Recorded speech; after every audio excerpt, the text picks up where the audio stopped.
All right. Well, good morning. My name's Andy Chun. Had I brought business cards, it would say Michael Chun on there, but that's what the IRS and Medicare call me. My friends call me Andy, so I'll introduce myself as that. But I just wanted to give you a few points that, from my perspective as a family physician, and I didn't talk about myself. I don't tend to do that too much, but I am a family physician. Tim and I practice in Mason over at Tylersville and Butler Warren Road, and we have a general family practice. We do a little bit of sports medicine. We do a little bit of everything, mostly with sarcasm and humor and with some Christian music playing in the waiting room. And we were just talking earlier that Tim's been there for 12 years, I've been there for 8, and we've only had one person complain about the Christian music playing in the lobby. So we're blessed by that for sure.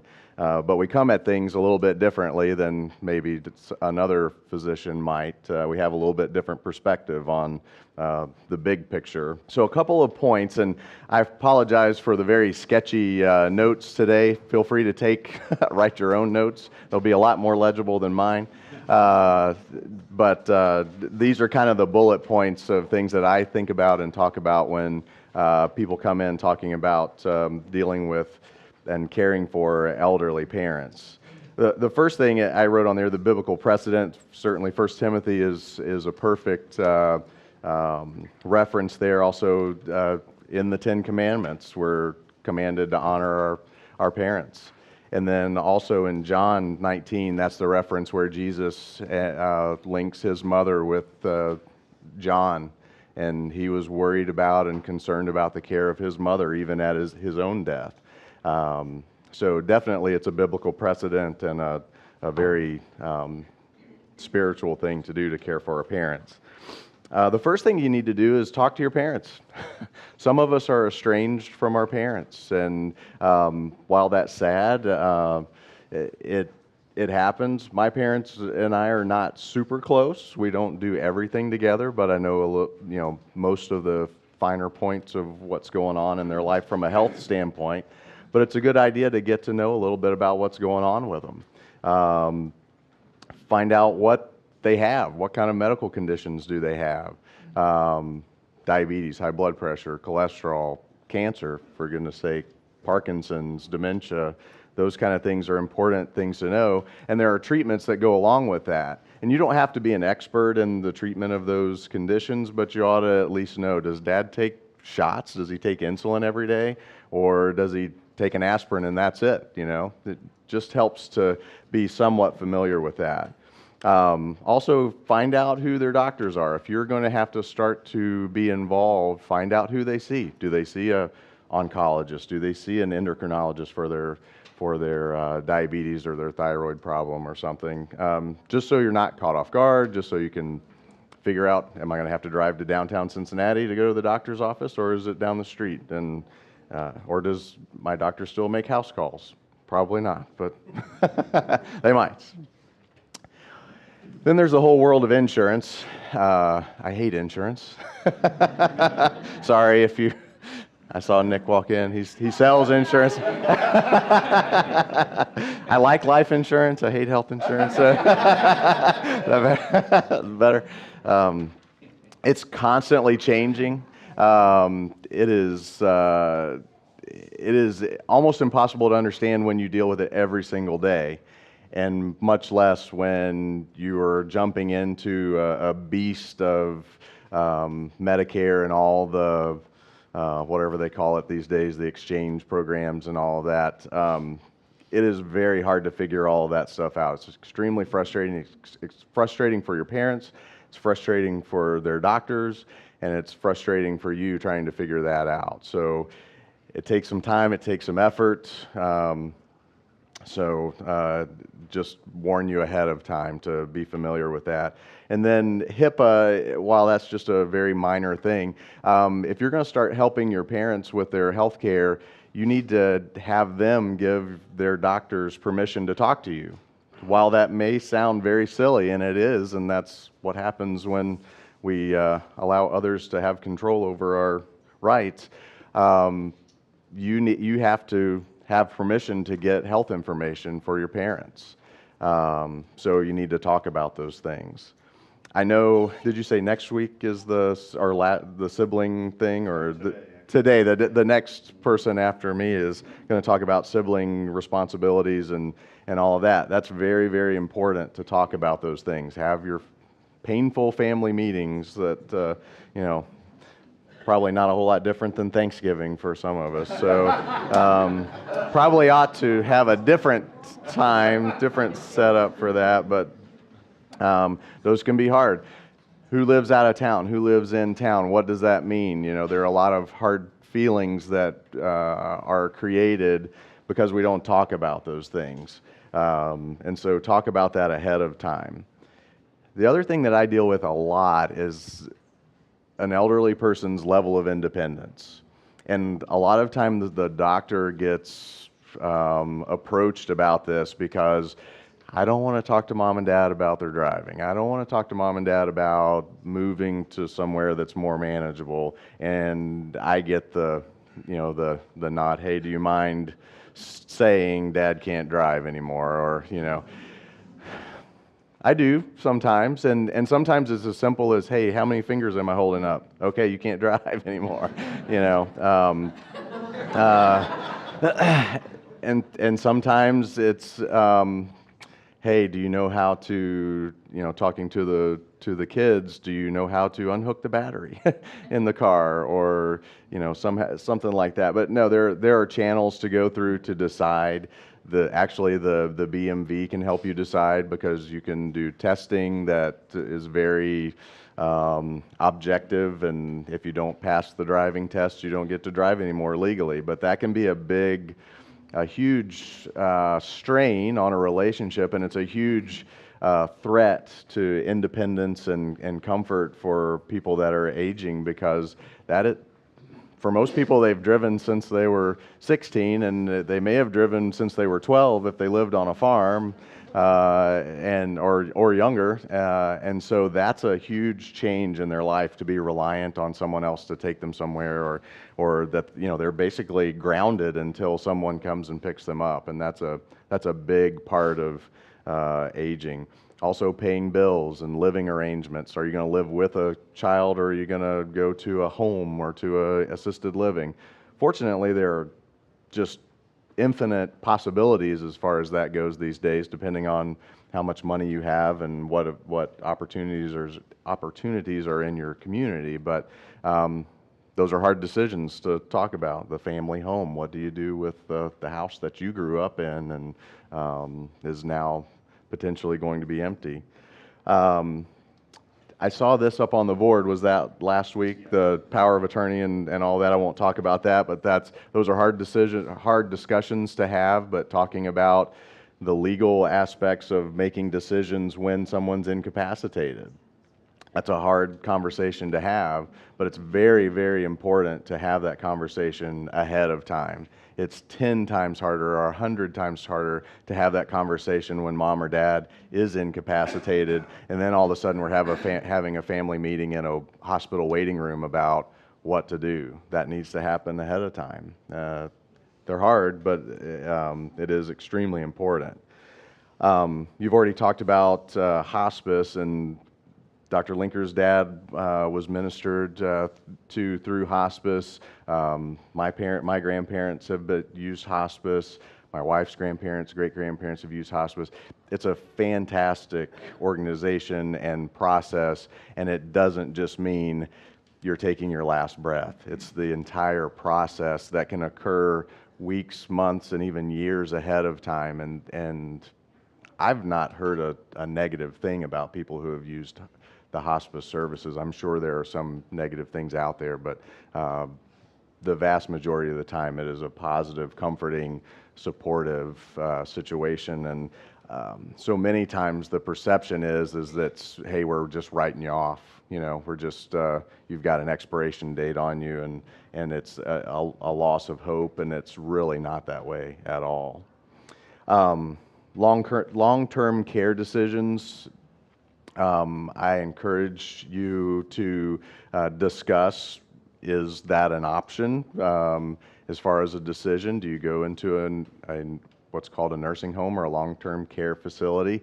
and at what level. A lot of those things are highly regulated as well, and so while you say I'm okay with going to assisted living, but not to the nursing home, the facility may have other criteria that says, well, you're not capable of doing assisted living, or you're too able and you can't go into nursing care where someone might anticipate or be expecting to go into nursing care. So those discussions, if you know someone who is in that business,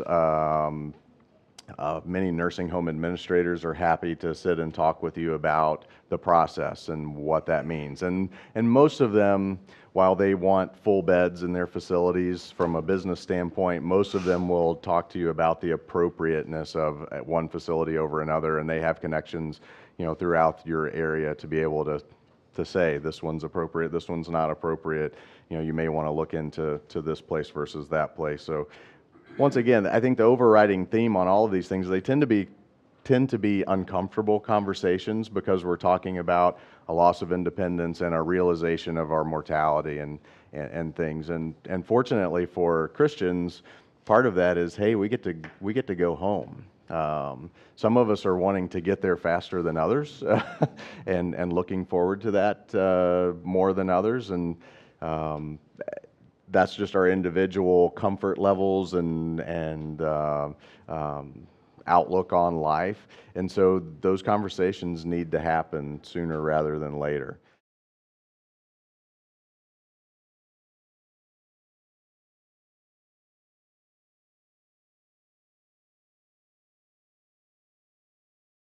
Well, being a family doctor, I'm kind of biased and think that everybody needs a primary care doctor, whether that's internal medicine, family practice. We're past the pediatrician stage, but it's nice to have. I kind of feel like the quarterback sometimes, and I'm handing the ball off to the rheumatologist or the oncologist or whatever.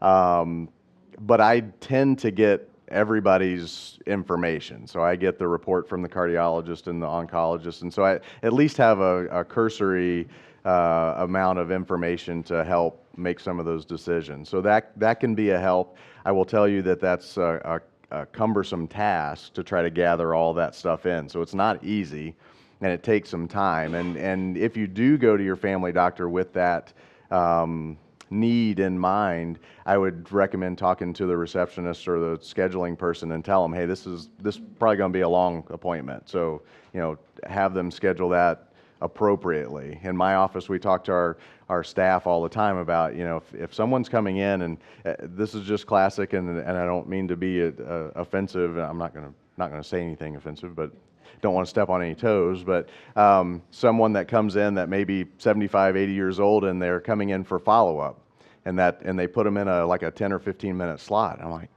okay, how many 80-year-old people do you know that's going to be a 10-minute follow-up? No offense, but typically high blood pressure, these are typical things that I see: hypertension, diabetes, cholesterol, on top of any other ache or pain, and that's not a 10-minute appointment. That's unfair to the patient, because I get squeezed for time, they get squeezed for time, and it's just not fair. So be very open about what your anticipation is for the appointment too.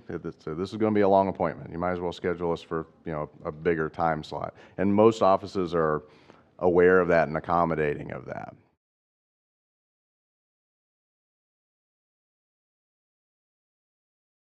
Absolutely, especially if you fill prescriptions through different pharmacies, mail order versus a local pharmacy or whatnot, because that information doesn't always cross over. In fact, unless it's a controlled medication like a pain medicine or a nerve medicine or something, that information does not cross companies like Walgreens versus Optum or Express Scripts or whatnot. And so that's very, very important. And sometimes it's kind of like gathering everything together, like your investment portfolios. You've got to find all that stuff and put it into one basket. So the pharmacist can be a huge help, and probably a lot more than the doctor, honestly. My computer does I rely on my computer a lot, but it does a lot of cross-checking on that kind of thing. But the pharmacist, that's their bread and butter.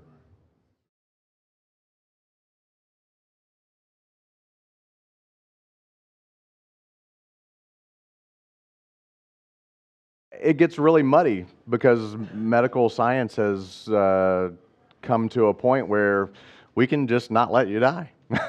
And I find that troubling. Honestly, I struggle with that a lot. I lived in Western Kentucky in a rural area just out of residency. And the hospital in our town had 25 beds, which hardly classifies as a hospital, but in much of the country, that's hospital care. And so I provided inpatient care there, and my wife joked with me. She goes, "Do you have any patients that ever get discharged to home, than to the nursing home or to the funeral home?" I mean, and at times it was discouraging, but that was the function in that town. If you had something that was survivable, you went to the big city. So I got very used to and very adept at going through the dying process in the hospital.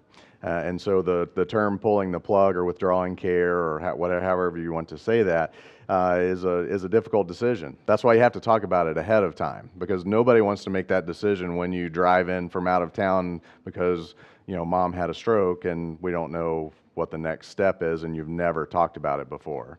If mom says, "Don't put a tube down my throat, don't put a feeding tube in my, down my nose and in my stomach," then I think you should honor that wish. My personal preference is, but I think those discussions have to be had before the fact. And we don't always get to choose that.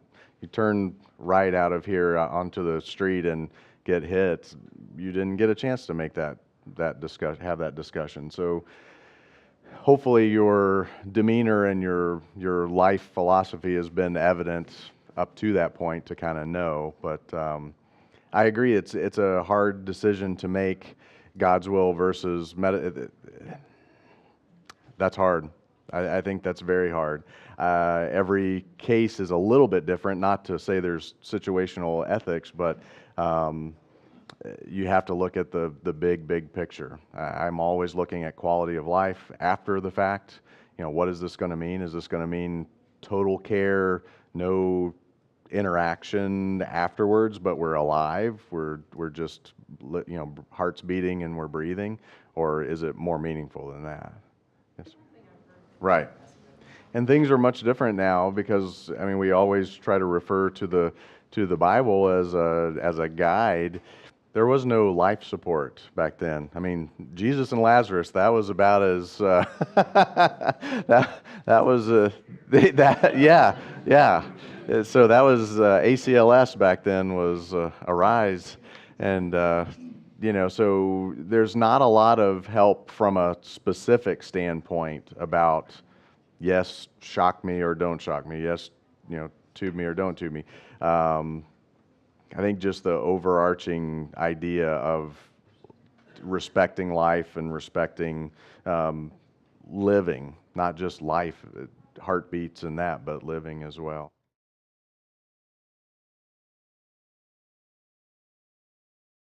There are a lot of things because we can measure brain waves, and we won't go into a science class in here, but I think you have to rely on your providers and giving you that information, and you have to trust them. Obviously, if there's not a level of trust, then what information you get is going to be suspect, obviously. But there are some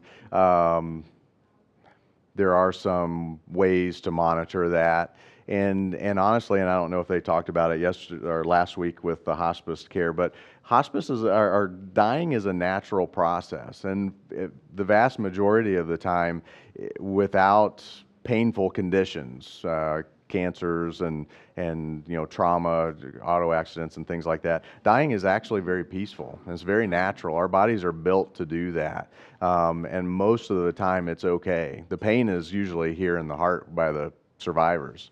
And we kind of hang on and prolong that sometimes. And so that's where you really have to rely on your providers. And that can be doctors, nurses, hospice care, social workers, and psychologists and therapists and that to help through that. Yeah, I think that goes along, same thing with advanced directives and living will type information. You have to consider the person's wishes and the reasons why not wanting to know. Is it strictly out of fear, or is it out of the philosophy that I want to live naturally and let nature take its course and be more of the, God's will and natural aspect? I think those are all very personal decisions. If it's just out of fear, and if it's out of, then we need to address those fears, for one, because living life in fear is terrible. And it can sap our joy and our productivity. Those are hard decisions because we can screen for everything now, and you can spend your whole weekend doing CAT scans and colonoscopies and blood work and all these things. And while I advocate a lot of those things on a very regular basis, they're not for everybody. And the information that you gather may be information that you really don't want to have. I say that quite often. If we do this test, do you really want the answer? If you ask the question, what are you going to do with the answer? So those can be hard, but you need to get to the root of why. And if it's strictly out of fear, then we need to discuss those things. If it's truly out of, if I got the diagnosis of cancer, I'm not going to the oncologist, period, no matter what, then okay, don't do the test. There's a financial consideration, there's a risk consideration with the test itself. It's complicated. It's not an easy thing. I spend a lot of time talking about this, and I don't have all the answers for you because you have to ultimately decide. We just try to help guide you through that and give you a little bit more information, a little bit more insight into those things.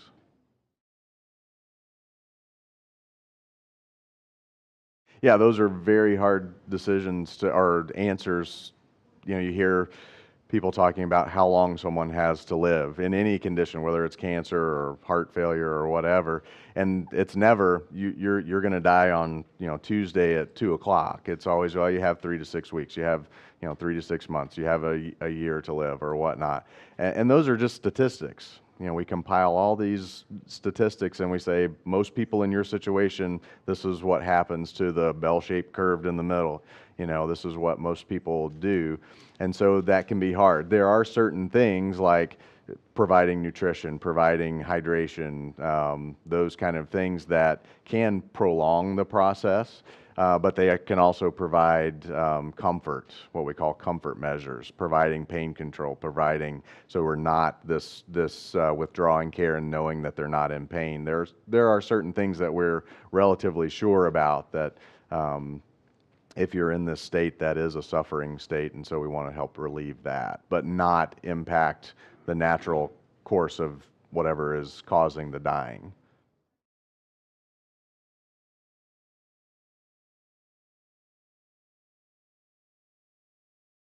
That's where that relationship with your parent or your child is very, very important. And like I said before, it is unfortunate that some of us have strained relationships with our family, and that level of knowledge, that intimacy is not apparent of why they're making that decision or not making that decision. All of those things can be very valid concerns. If my surviving something is going to cost hundreds of thousands of dollars, and the people responsible for me aren't in the place to be able to sustain that, that's a valid consideration. We don't like to think that money should be a consideration there, but you see lives change substantially because of that.